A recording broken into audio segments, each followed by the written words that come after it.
मुझे याद है जब आप सेट पे आए थे तो ऑफ स्क्रीन हमारी बात हो रही थी कि इंग्लैंड के जो टेस्ट मैचेस हैं वो शिफ्ट हुए हैं। तो बेसिकली मैं आपसे ये जानना चाह रही हूँ कि मैचेस कहाँ शिफ्ट हुए हैं, अब पिच क्या डिमांड करेगी? क्योंकि रावलपिंडी में जो टेस्ट मैचेस हुए हैं वो हमने देख लिया जी, बारिशें और प्रेडिक्शंस नहीं देखी, किसी ने वेदर फोरकास्ट नहीं चेक किया। तो अब मैचेस कहाँ शिफ्ट हुए हैं और किस गेम प्लान के साथ पाकिस्तान को आना चाहिए, क्या तैयारी करनी चाहिए अब बांग्लादेश से हारने के बाद? देखिए अभी मेरा ख्याल है कि मुल्तान और फैसलाबाद दो ऐसे वेन्यू का इंतखाब किया है जिसके अंदर जो है वो इंग्लैंड के ख़िलाफ़ टेस्ट मैचेस होंगे, क्योंकि कराची और लाहौर में तो हो ही नहीं सकते, वहाँ कंस्ट्रक्शन का काम जारी है। और पिंडी में भी एक मैच होगा क्योंकि 3 टेस्ट मैचेस हैं, तो एक मैच हमें पिंडी में भी खेलना। और माज़रत के साथ फैसलाबाद और पिंडी ये दोनों ऐसे वेन्यू हैं जिसके ऊपर बहुत सारे इंटरनेशनल टीमों को भी और ख़ास तौर पर आईसीसी भी इसके बारे में बड़ा सीरियसली ये कह चुका है कि ये दोनों ऐसे सेंटर्स हैं जहाँ पर जो पिचेस हैं वो टेस्ट क्रिकेट के मेयार की नहीं है। और हमेशा से हमें फैसलाबाद की तो ऐसे पिच है कि मुझे अच्छी तरह याद है जब हम काफ़ी यंग होते थे तो हमें एक टीम के फॉरेनर टीम के प्लेयर ने आगे बोला था कि मेरी कबर जो है ना वो इसी पिच के अंदर खोद दें। फास्ट बॉलर थे तो कहा यहाँ से तो बॉल ही नहीं बाहर निकलता, तो मुझे यही दफना देना। यहाँ तक कि उसने वेन्यू अल्फाज बोले थे। तो ये इस तरह के वेन्यू हमारे पास अब बदकिस्मती है कि 2 वेन्यू बिजी हैं, तो यही वेन्यू एक बचता है। और जहाँ तक आपने बात की कि अब किस स्ट्रैटेजी के साथ आना चाहिए, स्ट्रैटेजी की बात वहाँ की जाती है जब आपके पास ऑप्शंस हों। अभी आपके पास ऑप्शंस नहीं है। ये जो टूर्नामेंट फैसलाबाद में हो रहा है चैंपियंस कप, उसके अंदर आपके पास शायद ऑप्शंस आ जाएं जब आप 5 टीमों के मुकाबले होंगे जिन मेंटोर्स को आपने रखा है। अब मैं आपको ये भी बता दूं कि जो मेंटोर्स आपने रखे हैं 50-50 लाख मंथली बेसिस पे रखे हैं। 1.5 करोड़ की बात भी हो रही है ना? नहीं, 1,66,000 रुपया पर डे एक मेंटोर को मिलेगा। मंथली बनेगा 50 लाख रुपया और ईयरली बनेगा 6 करोड़ रुपया। मतलब आपने 5 मेंटोर्स को कितने पैसे दिए एक साल के अंदर? 6 करोड़ रुपया।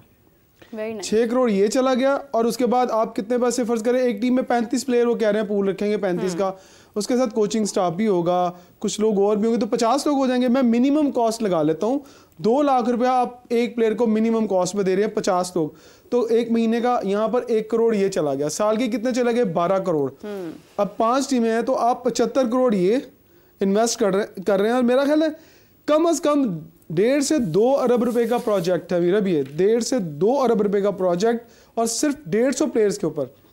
अगर ये पैसा सिर्फ और सिर्फ वो क्लब्स जो पाकिस्तान में क्रिकेट करवाते हैं, बेसिक्स जहाँ से क्रिकेट शुरू होती है, अगर आप उन क्लब्स को आइडेंटिफाई करें और कहें यार ये क्लब अच्छे हैं पाकिस्तान के अंदर, और उन्हें ये पैसा अगर दे दिया जाए जिसका वो रोना हमेशा से रोते आए हैं कि क्लबों को पैसा नहीं दिया जाता, क्लब जो चला रहा होता है वो अपनी जेब से पैसे खर्च रहा होता है। अब मुझे ये बताएं, आप कोई क्लब जो बंदा चला रहा है उसके पास पैसे नहीं, वो क्या करेगा? अपने बिजनेस से निकाल के देगा ना। क्रिकेट बोर्ड भी पैसे नहीं दे रहा, कहीं से पैसे नहीं आ रहे। जो प्लेयर खेल रहे हैं उनके पास भी पैसे नहीं आ रहे, ना उनके पास इक्विपमेंट है खेलने के लिए। बैट आपको पता है अच्छा बैट आज 50,000 रुपए का है, 25,000 रुपए का बैट है। जब वो क्लब में जाते हैं तो हमारे मुल्क के हालात ऐसे नहीं है कि अपने बच्चों को हम 2 वक्त की रोटी खाने के पैसे नहीं है, तो कहाँ से क्रिकेटर जाके बल्ला लेके खेलेगा, पैड लेके खेलेगा?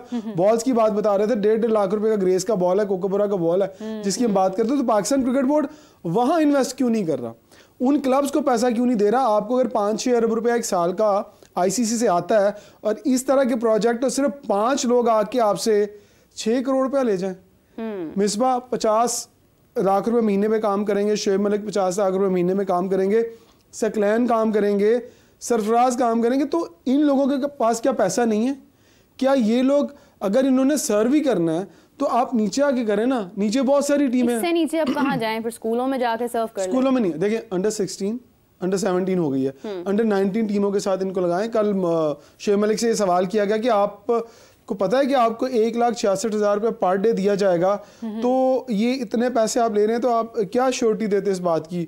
और इतने ज़्यादा पैसे लेने के आपको ये समझ नहीं आ रही कि इतने ज़्यादा पैसे लेके पाकिस्तान क्रिकेट बोर्ड पर बोझ बन रहे? तो उन्होंने आगे से कहा, फिर सवाफी ने ये भी कहा कि राहुल द्रविड़ को की मिसाल ले लें कि उन्होंने जूनियर टीम के साथ जाके काम किया और वहाँ से प्लेयर प्रोड्यूस किए।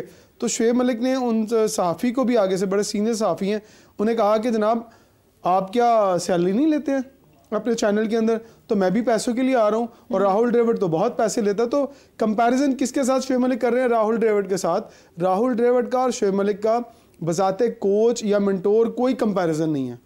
वो अपने आप को अगर उनके साथ खबरों में आकर खड़ा करना चाहते हैं कि वो उनके लेवल के हैं, नहीं उन्होंने तो नहीं कहा, वो तो मतलब उन्होंने जर्नलिस्ट ने क्वेश्चन किया है तो उन्होंने इस बात को आई कंटिन्यू किया है। देखिए तो वो उनका ना कंपैरिजन करते हैं अपना और उनका, वो कहते नहीं वो राहुल द्रविड़ को क्यों अपने साथ कि वो पैसे लेते हैं, तो भाई आप भी 50 लाख महीना ले रहे हैं। अगर आपको आज 50 लाख रुपए से 25 लाख कर दे तो क्या शोएब मलिक आएंगे?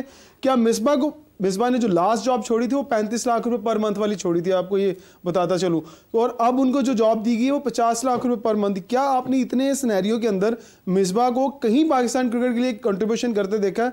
मैंने तो कहीं नहीं देखा। देखिए इमरान साहब जब वो कर रहे थे, फिटनेस पर काम कर रहे थे, उस वक्त इन्हीं खिलाड़ियों को मसाइल थे उनसे कि वो स्ट्रिक्ट बहुत हैं, तो फिर फिटनेस के बाद कंप्रोमाइज भी हुई है। चले जी, आप इतने ही बड़े कोच या मेंटोर हैं तो आपको इंटरनेशनल असाइनमेंट्स क्यों नहीं मिली? यार ये तो अब बोर्ड बता सकता है बेहतर कि वो अपने सोर्सेज को क्यों यूटिलाइज नहीं कर पा रहा। हाफिज साहब आप हमारे साथ ही हैं? जी मेरा सुन रहा हूँ। हाफिज साहब तमाम गुफ्तगू जो इमरान साहब ने की है उस पर बात करते हैं, लेकिन उससे पहले मैं एक चीज़ शेयर करना चाहूँगी कि कज़ाफ़ी स्टेडियम का के जो राइट्स थे नेम के वो भी सोल्ड हो चुके हैं और तकरीबन 1 अरब रुपए के, if I am not wrong, के ये सेल हुए हैं। तो पाकिस्तान ने अभी कज़ाफ़ी और इसी के साथ साथ मेरे ख्याल से इससे पहले नेशनल स्टेडियम कराची के राइट्स जो हैं वो 45 करोड़ में बेचे गए थे। तो ये भी एक अपडेट है। देखिए बात यह है कि हाफिज साहब 1 मिनट, मैं यहाँ पे एक चीज़ ऐड करना चाहूँगी। इसमें सवाल ये बनता है कि जब चैंपियंस ट्रॉफी इतनी करीब है तो ये स्टेडियम्स के जो तामीर हो रही है, नाम बदलना, क्या ये एंड टाइम पर करना ज़रूरी था? देखिए इसका कोई, ये तो एक आपका स्पॉन्सरशिप का मुआहदा है ना, और आप इसको किसी भी तरीके से ले सकते हैं, 1 अरब रुपए के या 10 अरब रुपए के, उससे फर्क नहीं पड़ता है। आप मुआहदा क्या करते हैं और आप उसका इस्तेमाल कैसे। हाफिज साहब हम सुन नहीं पा रहे हैं आपको। इससे फायदा उठाना और बात है, और स्टेडियम की जहाँ तक तामीर का काम है, ये एक और बहस है कि किस वक्त होना चाहिए था, नहीं होना चाहिए, लेकिन एक सवाल ये भी कि उसको होना चाहिए था, नहीं होना चाहिए था, होना चाहिए था, तो हो रहा है। और दूसरी बात यह है कि डेडलाइन जो है ना, मेरा ये ख्याल है कि जैसे मैंने इससे पहले भी मुतअद्दिद मरतबा इसका जिक्र किया है कि मेरा ये ख्याल है कि डेडलाइन मीट करेगा पाकिस्तान क्रिकेट बोर्ड, उनको करनी चाहिए। ठीक है, जहाँ तक ताल्लुक इस चीज का है कि जो पाकिस्तान में क्रिकेट के मसाइल हैं, देश जिनका मेंटोर्स के तौर पर देखें, ये जो वकार यूनुस हैं, वसीम अकरम हैं, शोएब मलिक, सरफराज अहमद हैं, सकलैन मुश्ताक, 1.5 लाख रुपए पर डे इनके लिए कोई बड़ी कीमत नहीं है, मुआवजा नहीं है कोई बहुत ज्यादा। ठीक है, सवाल ये पैदा होता है कि क्या इनको लेना चाहिए था या नहीं लेना चाहिए था। ठीक है, अगर ये खिलाड़ी किसी भी नशरियाती इदारे के साथ काम करें किसी इवेंट के दौरान, तो क्या ये 1 लाख 1.5 लाख रुपए लेंगे? ठीक है, और उसमें ये सिर्फ उनके अपीयरेंस के पैसे होंगे। अब वार्डरोब की और उनकी अकोमोडेशन इसमें डालें तो वो इससे ज्यादा पैसे बन जाते हैं। इसलिए इन खिलाड़ियों के लिए ये पैसे ज्यादा मानी नहीं रखते हैं, मतलब उनकी वैल्यू है, फेस वैल्यू है जो वो लेते हैं। सवाल पाकिस्तान क्रिकेट बोर्ड पर है कि क्या इन मेंटोर से फायदा हो सकता है, और जिन लोगों ने ये ब्रीफ किया पाकिस्तान क्रिकेट बोर्ड के चेयरमैन को, उनसे पूछा जाए कि आपने अगर 150 खिलाड़ियों की बात कर रहे हैं जिनको आपने गुज़िश्ता 3 बरस की परफॉर्मेंसेस पर लेना है, तो जो लोग ये तवक्को करते हैं कि शायद इसका कुछ देखा है, तो ये वही खिलाड़ी हैं जो पिछले। हाफिज साहब अपनी बात रिपीट कीजिएगा प्लीज, क्योंकि हम ठीक से सुन नहीं पा रहे हैं, आवाज में डिस्टॉर्शन है, तो प्लीज मुकम्मल बात दोहराइएगा। कनेक्शन प्रॉब्लम मेरे ख्याल से टेक्निकल इशू है।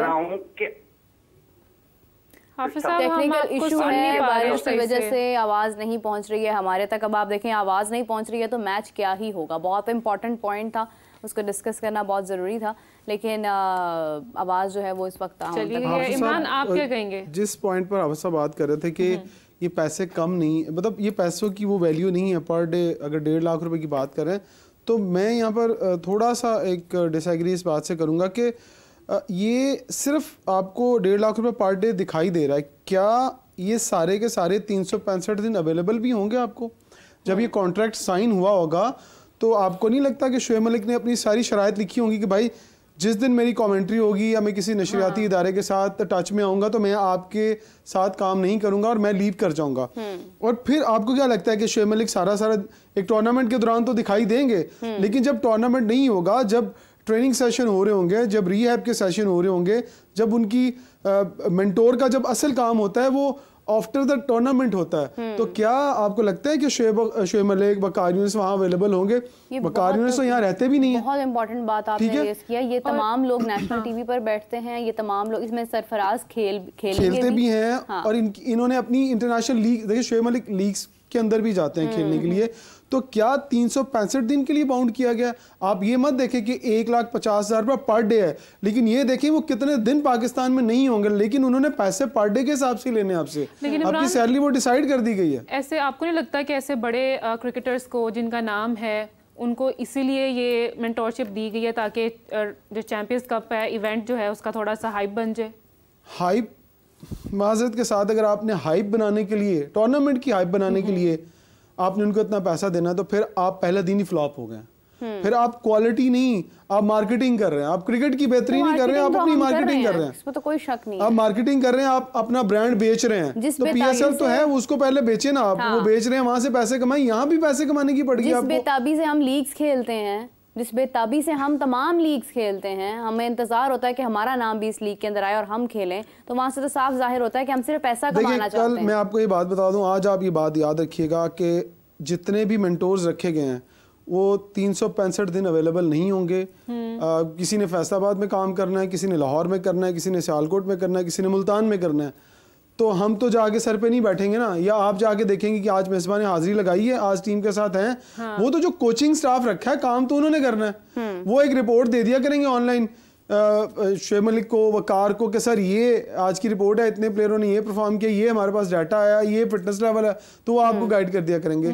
तो ये काम तो भाई आप किसी से भी ले सकते हैं, असल काम कोचेस ने करना। अब मुझे जो खबर ये आई है कि इनकी बाकायदा ड्राफ्टिंग होगी, ये जो प्लेयर्स हैं शायद एक आधे दिन में ड्राफ्टिंग भी हो जाए, और इनके चुनाव का तरीकाकार, जो वकार यूनिस से असली सवाल किया गया था कि चुनाव का तरीका क्या होगा, हाफिज साहब भी शायद उसके बाद जब वो बैठेंगे आपसे बात करेंगे। इन प्लेयर्स को 3 साल की परफॉर्मेंस की बिना पर जो है वो सिलेक्ट किया जाएगा। जो अंडर 19 प्लेयर आप खिला रहे हैं उनकी 3 साल की परफॉर्मेंस कहाँ से निकाल के लाएंगे? वो तो शायद एक प्लेयर अंडर 19 भी पहली दफ़ा खेल रहा होगा। तो ये ट्रैपिंग है। आप बड़ा अच्छा सजा रहे हैं इस वेन्यू को और कह रहे हैं कि हम बहुत अच्छा टूर्नामेंट करवा रहे हैं, लेकिन माजरत के साथ लाइकिंग और डिसलाइकिंग इस सेटअप से नहीं खत्म होगी। जिस तरह वकार यूनिस के साथ लाइकिंग और डिसलाइकिंग वाला मामला हुआ, मैंने कल भी आपको बताया था कि वो मामला जिस तरह से निकला और जिस तरह से उठा, वो स्टोरी भी आपको शायद अगर पूरी नहीं बता तो मैं अगर चाहें तो आपको बता सकता हूँ कि जब वकार यूनिस साहब सीट पर बैठे तो जो 2 लोग थे उन्होंने जाकर सारी की सारी फाइलें उठाई और वकार यूनिस साहब के टेबल पर रख दी, को 150-200 फाइल। उन्होंने कहा जनाब ये पढ़ें और इन फाइल्स को क्लियर करें। हालांकि वकार यूनिस गो के इंग्लिश बोलने में बहुत अच्छे हैं, लेकिन ख़तों किताबत करना उनकी महारत नहीं है। ये एक कोई ब्यूरोक्रेट ही कर सकता है, और डायरेक्टर डोमेस्टिक का ही काम था कि वो उन सारी फाइलों को पढ़ता और उनमें छानबीन करता। जब आपने वकार यूनिस के सर के ऊपर रख दी फाइलें जाकर, उन्होंने कहा यार मैं तो ये काम नहीं कर सकता, मेरा ये काम ही नहीं। उसने कहा जनाब आप हमारे बॉस हैं। अब अंदाज़ा लगाएं कि वकार यूनिस एक वक्त में बॉस थे और अब वकार यूनिस जिस शख्स के साथ उनकी मुंह मारी उनके अंडर काम करेंगे, उसी शख्स के अंदर 50 लाख रुपए मंथली अंडर काम करेंगे। तो अंदाजा लगाएं कि अगर मैं वकार यूनिस की जगह पे होता तो मैं एज ए स्टार अपनी डिग्निटी देखता कि यार मैं पाकिस्तान टीम को सर्व कर चुका हूं, मैंने पाकिस्तान को मैचेस जितवाए हैं, मैं एक स्टार हूं, तो मैं एक 18 ग्रेड का ऑफिसर जो डेपुटेशन पर तैनात है पाकिस्तान क्रिकेट बोर्ड के अंदर, उसके अंडर काम करूंगा। तो फिर माजरत के साथ आप सिर्फ पैसा कमाने आए हैं, आपको पाकिस्तान क्रिकेट से कोई लगाव नहीं है, आप एक कमिटमेंट, वरना ये सवाल होता कि वकार यूनिस साहब को भगा दिया गया है। वकार यूनिस साहब मेरा ख्याल है सिर्फ इसलिए क्रिकेट बोर्ड में बैठे कि ये लाइन कभी ना कोई कहे कि देखा नसाता सी